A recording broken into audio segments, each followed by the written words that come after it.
Hello students, मैं अमित सिंह करता हूं आपका स्वागत आपके अपने learning platform that is Amit classes for economics में। और आज जो हम टॉपिक डिस्कस करने वाले हैं वो है आपका फॉरेन ट्रेड और demographic profile under the British rule या on the eve of independence. जब इंडिया जो है आज़ाद हुआ है ब्रिटिश रूल से, तो उस टाइम पे हमारा जो है ट्रेड के हालात कैसे हैं। और इससे पहले जैसे वीडियो में हमने चेक किया था about the condition of agriculture, about the condition of industry, और अब जो हम देख लेंगे इस वीडियो में फॉरेन ट्रेड की कंडीशंस के बारे में कि on the eve of independence इनकी हालात कैसे थी। और इन तीनों से जो एक बेसिक कंक्लूजन जो हमारे सामने आएगा वो ये कि जो इकोनॉमी जो है वो एट द बैकवर्ड स्टेज है, और लोग जो रहते हैं इंडिया के अंदर उनकी जो है हालात, जो मेरे ख्याल से maximum population more than 95% population जो है वो सफ़र करती है एक तरह से एक्सप्लॉयटेशन को। तो इसका ओवरऑल जो है सोसाइटी के वेलफेयर पे क्या इम्पेक्ट आता है, तो उसको हम आज डेमोग्राफिक प्रोफाइल से जो है चेक करेंगे कि लोगों की क्वालिटी ऑफ लाइफ को जो है कितना नुकसान हुआ है ब्रिटिश रूल का। तो आइए करते हैं स्टार्ट अपने टॉपिक को वन बाय वन। तो सबसे पहला टॉपिक हम डिस्कस करने वाले हैं foreign trade under the British rule, कि ब्रिटिश रूल के अंदर जो हमारा फॉरेन ट्रेड कैसा था। तो अगर हम ब्रिटिश रूल से पहले की बात करते हैं तो इंडिया जो है वो वेल नोन था एक्सपोर्टर किसके रूप में, फिनिश गुड्स के रूप में। तो इससे पहले जो हम क्या करते थे, इंडिया जो है पूरे वर्ल्ड को जो है फिनिश गुड्स जो है सप्लाई करता था, जैसे कॉटन क्लॉथ हैं, सिल्क क्लॉथ हैं, टेक्सटाइल्स हैं, आयरन गुड्स हैं, वुडन गुड्स हैं, आइवरी वर्क है, प्रीशियस स्टोन्स की बात कर लेते हैं। ये वो चीज़ें थी जहाँ पे इंडिया की एक किस्म से मोनोपोली थी और क्वालिटी के अंदर कोई मैच नहीं था पूरे वर्ल्ड के अंदर इंडियन प्रोडक्ट्स का। तो ये जो स्टेटस है ये ब्रिटिश रूल के दौरान नहीं रहा, और जब तक हमें जो है इंडिपेंडेंस मिलता है तब तक जो है ये जो जितना भी जो वर्क था हम जो एक्सपोर्ट करते थे फिनिश गुड्स, वो कम्प्लीट जो है डिस्ट्रॉय हो चुका था। तो अब हम जो है at the time of independence की अगर हम बात करते हैं तो इस तरह की जो है फिनिश गुड्स के सप्लायर नहीं हैं। अब हम जो है वो क्या है, नेट एक्सपोर्टर हैं किसके, रॉ मटेरियल के। अब हम जो है ब्रिटिशर्स को क्या करते हैं, उनकी इंडस्ट्रीज़ को क्या करते हैं, रॉ मटेरियल जो है एक्सपोर्ट करते हैं, और वहाँ से जो है चीज़ें क्या होती हैं, तैयार होके आती हैं एज ए फिनिश गुड्स, और उसको इंडिया क्या करता है, कंज्यूम करता है, परचेज़ करता है। और ये सब कुछ हुआ है due to discriminative tariff policy, जो ब्रिटिशर्स ने पॉलिसी अप्लाई किया था इंडिया के अंदर डिस्क्रिमिनेटिव नेचर की, जहाँ पे इंडियन हैंडीक्राफ्ट की अगर हम बात करें तो पॉलिसीज़ के थ्रू कम्प्लीटली डिस्ट्रॉय कर दिया गया, और हमारी जो हैंडीक्राफ्ट इंडस्ट्री है उसकी कोस्ट पे जो है ब्रिटेन के अंदर जो है इंडस्ट्रीज़ क्या हुई हैं, डेवलप हुई थी। तो ये है जो है पहला कॉन्सेप्ट है। जब भी हम ट्रेड के बारे में जो है बात करते हैं, कंपैरिजन करने की या स्टेटस जानने की, इकोनॉमी पे जो है ट्रेड का क्या इम्पैक्ट है, तो ट्रेड को जो है 3 पैरामीटर्स में क्या किया जाता है, इंटरनेशनल ट्रेड को स्टडी किया जाता है। जो पहला जो पैरामीटर है वो क्या है आपका, कंपोजिशन ऑफ ट्रेड। दूसरा जो पैरामीटर है वो आपका होता है डायरेक्शन ऑफ ट्रेड, और जो तीसरा जो पैरामीटर है जिसके थ्रू हम ट्रेड को एनालिसिस करते हैं खासतौर से इंटरनेशनल, वो है वॉल्यूम ऑफ ट्रेड। तो 3 पैरामीटर है। तो सबसे पहले इन पैरामीटर्स को समझ ले। जब बात हम करते हैं कंपोजिशन की, तो कंपोजिशन में हम ये डिस्कशन करते हैं कि which type of goods and services are exported और इम्पोर्टेड। ठीक है जी, किस तरह की गुड्स हम जो है एक्सपोर्ट करते थे या किस तरह की जो है गुड्स हम इंपोर्ट करते थे, गुड्स का नेचर क्या है। ठीक है जी, किस कैटेगरी की गुड्स को हम एक्सपोर्ट इंपोर्ट करते थे, हम उसके बारे में डिस्कशन करते हैं। जहाँ पे डायरेक्शन ऑफ ट्रेड की बात आती है तो ये चेक किया जाता है कि रिलेशन किसके साथ है, कौन से जो ऐसे कंट्री हैं जो हमारे जो है ट्रेडिंग पार्टनर्स हैं जिनके साथ हम एक्सपोर्ट इंपोर्ट करते हैं, तो उन कंट्रीज़ के बारे में जो डिस्कस किया जाता है। और जब वॉल्यूम ऑफ ट्रेड की बात करते हैं तो हम बात करते हैं ट्रेड की अमाउंट की, कि जो ट्रेड जो हमने किया है एक्सपोर्ट इंपोर्ट उसकी वैल्यू क्या है, एक्सपोर्ट की क्या वैल्यू है, इंपोर्ट की वैल्यू क्या है, और ट्रेड बैलेंस क्या है, सरप्लस है, डेफिसिट है। तो इन 3 चीज़ों को चेक करते हैं जब भी इंटरनेशनल ट्रेड की बात आती है, और उसके स्टेटस को या उसकी ग्रोथ या डेवलपमेंट को समझना हो। तो अभी हम बात करते हैं 1 बाय 1 कंपोजिशन, डायरेक्शन और वॉल्यूम की, कि इंडिया का जो ट्रेड था at the time of independence कैसा था। तो सबसे पहले हम बात कर लेते हैं कंपोजिशन ऑफ ट्रेड की, मतलब किस टाइप के जो है गुड्स एंड सर्विसेज जो है इंडिया एक्सपोर्ट करता था या इंपोर्ट करता था। तो यहाँ पे जो मेंशन है, इंडिया जो है वो क्या था, नेट एक्सपोर्टर था किसका, प्राइमरी प्रोडक्ट्स का। Primary products means products related to agriculture, जो एग्रीकल्चर से जुड़े हुए हैं, या हम इसको बोलते हैं रॉ मटेरियल्स वगैरह जो है क्या करता था इंडिया सप्लाई करता था, एक्सपोर्ट करता था। और जो इंपोर्ट करता था वो किसको करता था, फिनिश जो गुड्स हैं उनको इंपोर्ट किया जाता था। तो हम क्या करते थे, एक किस्म से रॉ सिल्क एक्सपोर्ट करते थे, कॉटन को एक्सपोर्ट करते थे, वूल, जूट, इंडिगो, शुगर, ये वो हमारे जो है प्राइमरी प्रोडक्ट्स थे जिनको इंडिया जो है एक्सपोर्ट करता था ड्यूरिंग ब्रिटिश रूल। और at the time of independence भी जो है यही वो चीज़ें थी जो हम एक्सपोर्ट करते थे। जबकि हम बात करें इंपोर्ट की, तो इंपोर्ट हम क्या करते थे, ब्रिटिश जो इंडस्ट्रियल प्रोडक्ट है उनको इंपोर्ट करते थे। उसमें चाहे आप कॉटन क्लॉथ ले लें, सिल्क क्लॉथ ले लें, वुलन क्लॉथ्स ले लें, ठीक है जी, या कुछ जो है कैपिटल गुड्स, मशीनें वगैरह की हम बात कर लेते हैं। ये वो चीज़ें हैं जो क्या की जाती थी, इंग्लैंड से इंपोर्ट की जाती थी इंडिया के अंदर। तो इन चीज़ों को देखें तो जो इंडिया का जो ट्रेड है वो क्या शो करता है, एक बैकवर्डनेस को शो करता है। अगर किसी इकोनॉमी को रियल ग्रोथ जो चाहिए तो वो तभी मिलेगी जब वो फिनिश गुड्स को क्या करे, एक्सपोर्ट करे। क्योंकि प्राइस की जब भी हम बात करते हैं, रॉ मटेरियल की बात करें या फिनिश गुड्स की बात करें, तो आपको इसमें 20 to 50 टाइम जो प्राइस जो है फिनिश गुड्स की क्या होती हैं, ज़्यादा होती हैं। जैसे 10th के इकोनॉमिक्स में जो है ग्लोबलाइजेशन चैप्टर है, वहाँ पे मेंशन किया गया है कि जैसे जीन्स की जो पैंट है वो मार्केट में क्या की जाती हैं, एक्सपोर्ट या इंपोर्ट की जाती हैं। और नॉर्मली जो ब्रांडेड जो जीन्स है वो क्या होती हैं, आपको 5,000 से 10,000 रुपये जो है इनकी जो है प्राइस होती है नॉर्मली, ठीक है जी। तो इनको तैयार कहाँ किया जाता है, इनका रॉ मटेरियल कहाँ तैयार होता है, इंडिया में तैयार होता है। अगर इंडिया में अगर हम उसकी जो है कॉस्ट देखें तो 500 रुपये में जो है क्या हो जाती है, एक पैंट तैयार हो जाती है। रॉ मटेरियल की बात करें, 500 रुपये का जो है रॉ मटेरियल उसके अंदर क्या होता है, लगता है। तो इंडिया जो अगर रॉ मटेरियल एक्सपोर्ट करेगा तो उसको जो रेवेन्यू मिलेगा वो क्या मिलेगा, 500 मिलेगा। जबकि अगर उसी को जींस में कन्वर्ट करके, पैंट में कन्वर्ट करके अगर एक्सपोर्ट किया जाता है तो 5,000 से 10,000 जो है क्या मिलेगा, जो है रेवेन्यू मिलेगा पर पैंट। तो ये जो बड़ा जो सरप्लस था, प्रॉफिट था, वो क्या हो गया, मिस हो गया है। क्योंकि हम क्या करते हैं, सिर्फ रॉ मटेरियल्स को क्या करते हैं, एक्सपोर्ट करते हैं, और फिनिश गुड्स को हम इंपोर्ट करते हैं। तो मतलब जो अमाउंट कमाते हैं वो उसकी वैल्यू कम है, ज़्यादा रिसोर्सेज बेचते हैं, कम पैसा आता है और कम चीज़ें खरीदते हैं। क्योंकि फिनिश गुड्स खरीदने हैं पैसा क्या देना पड़ता है, ज़्यादा देना पड़ता है। तो ये इंडिया को क्या हुआ है, सबसे बड़ा लॉस हुआ है ब्रिटिश रूल की वजह से। और इंडिपेंडेंस के टाइम पे भी हमारी कुछ ऐसी हालात थी। दूसरा जो अगर हम बात करते हैं, डायरेक्शन की बात करते हैं कि किन देशों के साथ हमारे एक्सपोर्ट इंपोर्ट थे, तो 50% से ज़्यादा जो ट्रेड है इंडिया का वो डायरेक्टली जो है जुड़ा हुआ था किसके साथ, ब्रिटेन के साथ और यूएसए के साथ, ठीक है जी। 50% जो ट्रेड है वो सिर्फ 2 ही देशों के साथ हम करते थे। हम ये कह सकते हैं ब्रिटेन का एक किस्म से मोनोपोली है इंडिया के ऊपर, और जहाँ ब्रिटेन चाहता है वहीं पे हम क्या कर पाते हैं, चीज़ों का एक्सपोर्ट इंपोर्ट कर पाते हैं।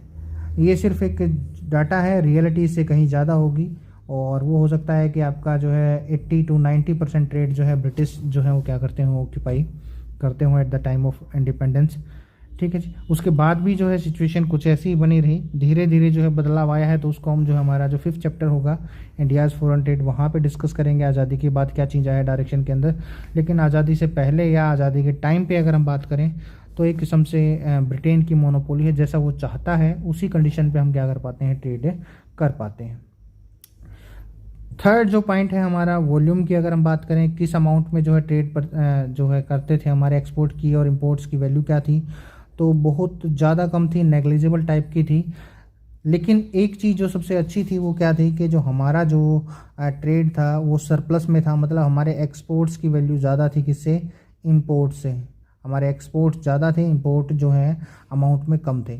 लेकिन इसका जो है इंडिया को बेनिफिट नहीं मिला। अगर बेनिफिट लेते तो शायद इकोनॉमी के अंदर कुछ अलग हालात होते, लेकिन बेनिफिट नहीं मिला है। क्यों? क्योंकि ब्रिटिशर्स ने ये भी जो है एक पॉलिसी के तहत क्या किया है, जानबूझ के किया है। और उसका मकसद ये है कि इंडिया में जो ब्रिटेन है उनके एडमिनिस्ट्रेटिव एक्सपेंसेस हैं और उनके जो एक्सपेंसेस हैं रिलेटेड वॉर, ठीक है जी। यहाँ पे जो इंडियंस जो ब्रिटिशर्स जो काम करते हैं उनकी पेंशन्स वगैरह की है, या उनको जो है कुछ खास बेनिफिट्स जो दिए जाते हैं इंडिया में काम करने की वजह से, उन सभी की पेमेंट्स कहाँ से की जाती है, इस सरप्लस से की जाती है।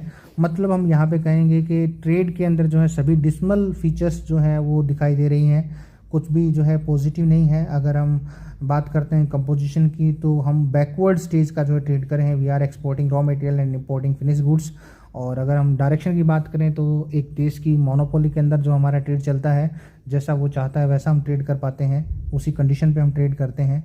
और लास्ट हम जो देखें तो क्या है कि इंडिया का जो टोटल ट्रेड की वैल्यू तो काफ़ी कम है, लेकिन किसी वजह से सरप्लस में है। लेकिन उस सरप्लस को भी ब्रिटेन ने क्या किया है, एक स्ट्रेटेजी के तहत अपनी जो एडमिनिस्ट्रेटिव एक्सपेंसेस या जो वॉर जो एक्सपेंसेस हैं या जो पेंशन्स वगैरह जो वो पे करते हैं, उनके लिए क्या कर लिया है, यूज़ कर लिया है। तो इसको बोलते हैं ड्रेन ऑफ वेल्थ। मतलब इंडिया में कुछ ऐसा किया, किसी भी कंडीशन पे ना एग्रीकल्चर को डेवलप होने दिया, वहाँ से पैसा निकलेगा और इंग्लैंड की तरफ जाएगा, ना इंडस्ट्री को इंडिया में डेवलप होने दिया, क्योंकि यहाँ से भी जो पैसा निकलेगा वो कहाँ जाएगा, इंग्लैंड की तरफ। और ट्रेड को भी जो है डेवलप होने नहीं दिया है। तो हम यहाँ पे मानेंगे कि इंडियन इकोनॉमी को बिल्कुल बैकवर्ड और एक स्टेगनेंट कंडीशन पे ब्रिटिशर्स ने इंडिया को दिया है। और ये जो इकोनॉमी है, ये किसी प्रकार का कोई साइन जो है, सिम्टम्स शो नहीं कर रही कि यहाँ पे ग्रोथ या डेवलपमेंट की कोई पॉसिबिलिटी है। ठीक है जी। तो इन सब का जो है हमारी क्वालिटी ऑफ लाइफ पे क्या इम्पैक्ट आया है, तो उसको हम देखते हैं डेमोग्राफिक प्रोफाइल के थ्रू, कि जो हमारे डेमोग्राफिक प्रोफाइल जो एक किस्म से पॉपुलेशन का जो करेक्टरिस्टिक्स है वो कैसा था। तो फ्यू डाटाज हैं जो आपको क्या करने हैं, याद करने हैं, जो एग्ज़ाम पॉइंट ऑफ व्यू से भी इम्पोर्टेंट है। तो उसमें क्या क्या है, सबसे पहला जो आता है वो आता है आपकी बर्थ रेट के बारे में, आपकी डेथ रेट के बारे में, कि पर 1000 जो पॉपुलेशन पे कितने लोग जन्म लेते हैं, कितने लोगों की डेथ हो जाती है। तो ब्रिटेन के टाइम पे ये हाईएस्ट है, 48 पर 1000 जो है आपकी बर्थ रेट है, और 40 पर 1000 आपकी जो है एक किस्म से डेथ रेट है। काफ़ी ज़्यादा लोग जो हैं उनकी डेथ हो रही है, और वो शायद इसीलिए कि शायद जो है इलाज वगैरह की फैसिलिटीज़ इंडिया में डेवलप नहीं की गई, लोगों की इनकम कम है, भूख से मर रहे हैं, बीमारी से मर रहे हैं, कुछ इस वजह से जो है डेथ रेट ज़्यादा है। और अगर हम दोनों का गैप निकालें, 48 बर्थ रेट हो गया, 40 जो है डेथ रेट हो गया, तो 8 जो है पर 1000 लोगों पे जो है 8 लोगों की जो है पॉपुलेशन क्या होती है, इंक्रीज़ होती है। डेमोग्राफिक ट्रांजिशन जो ईयर है वहाँ पे हम इसको एक बार चेक करेंगे। दूसरा हम बात करते हैं इन्फेंट मोर्टेलिटी रेट के। 1000 बच्चों का जन्म हुआ, उनमें से कितने बच्चे जो हैं वो 1 साल उम्र पूरा करने से पहले जो है जिनकी डेथ हो गई, उसको बोलते हैं इन्फेंट मोर्टेलिटी रेट। मतलब number of children dies before the age of 1 year at per 1000 live birth. ठीक है जी। ये इंडिया में बहुत ज़्यादा हाई थी, और ये था 218 पर 1000, 218 पर 1000, 218 बच्चे मर जाते थे 1 साल की उम्र पूरा करने से पहले 1000 बच्चों पे। अगर 1000 बच्चों ने जन्म लिया है तो उसमें से ये बच्चे जो है डेथ हो जाती थी। एक पेरेंट्स के लिए जो है अगर हम बात करें, सबसे ज़्यादा इंपॉर्टेंट बच्चे ही होते हैं, तो उस टाइम पे हालात जो है ज़्यादा ख़राब थे। इस वजह से जो है हर घर में जो है क्या होते थे, जो बर्थ रेट जो हमने क्या थी हमारे देश में वो ज़्यादा थी, क्योंकि बच्चे जो है उनकी डेथ ज़्यादा होती थी। नेक्स्ट है, अभी अगर हम इसको कंपैरिजन करें कि अभी कितना है, तो अभी जो है 32 पर 1000 है, और अभी भी ये बहुत ज़्यादा है जो वेस्टर्न वर्ल्ड है उसके मुकाबले। लाइफ एक्सपेक्टेंसी क्या है उसको एक बार पता कर लेते हैं। लाइफ एक्सपेक्टेंसी का मतलब है कि एक व्यक्ति जो है कितना लंबा जीता है, और वो कितना लंबा जिएगा इस बात पर डिपेंड करेगा उसकी क्वालिटी ऑफ लाइफ क्या है, उसको खाना कैसा मिलता है, कपड़े कैसे मिलते हैं, रहने की जो है सिचुएशन कैसी है, बीमारी जो आई है उनको वो ठीक कर पाता है नहीं कर पाता, हेल्थ फैसिलिटी कैसी है, इन सभी चीज़ों पे ये डिफ़ाइन होता है। तो ये अगर आप देखेंगे तो वो है एज लो एज 32 ईयर्स। मतलब on an average British rule में जो इंडियंस जो थे वो सिर्फ 32 साल जो है उम्र पूरा करते थे, और 32 साल के बाद उनकी डेथ हो जाती थी। मतलब एवरेज जो लाइफ है वो 32 ईयर्स आती थी। तो अगर हम उसके साथ अगर कंपैरिजन करें, तो आज जो मेरी एज है वो जो है 37 ईयर्स है, और अगर ये ब्रिटिश रूल होता तो मुझे अब गुजरे हुए 5 साल हो चुके होते लेक्चर लेने की बजाय। प्रेजेंट के साथ अगर हम कंपैरिजन करते हैं तो ये है 69.4 ईयर्स। ठीक है जी। आज जो है लगभग 70 साल तक एक व्यक्ति जो है जन्म लेने के बाद उसकी जीने की संभावना है। ठीक है। तो ये किसकी वजह से आया है, ये हेल्थ केयर फैसिलिटीज़ जो डेवलप की हैं इंडिया में उनकी वजह से ऐसा हुआ है। लेकिन at the time of independence ऐसा कुछ नहीं था, क्योंकि ब्रिटिशर्स का इसके ऊपर कोई फोकस नहीं था। उनका तो एक ही फोकस था, ज़्यादा से ज़्यादा एक्सप्लॉइट कर लिया जाए। अभी अगर हम लास्ट जो अपना जो कॉन्सेप्ट है उसको अगर हम चेक करें तो वो है लिटरेसी रेट।